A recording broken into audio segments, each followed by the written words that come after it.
C'est au 19e étage de cette tour, la tour ITT, située avenue Louise, que se trouvent la plupart des installations électriques du bâtiment.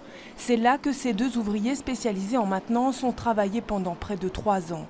3 ans avant qu'ils ne découvrent par hasard, lors d'une inspection, la présence d'amiante. Le plafond, c'est un flocage en amiante. Et on ne nous a jamais rien dit, aucune étiquette, rien du tout. Et le flocage est dans un rapport 2001, il est bien stipulé que le plafond est dégradé. Il faut faire le nécessaire le plus rapidement. Depuis 2001 jusqu'à aujourd'hui, rien n'a été fait. Craignant pour la santé de son équipe, le responsable demande des explications à son employeur.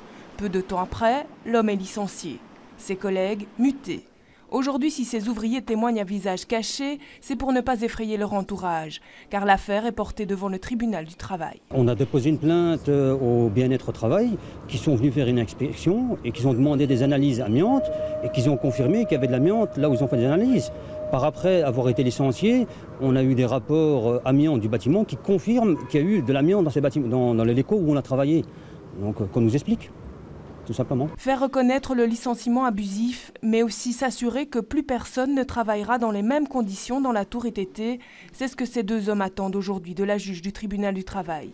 La défense de la société de maintenance étant absente à la première audience, nous avons contacté le propriétaire du bâtiment, BNP Paribas. La personne habilitée à nous répondre était également absente. Quoi qu'il en soit, si la présence d'amiante est avérée, les deux plaignants ne pourront être indemnisés que s'ils tombent malades.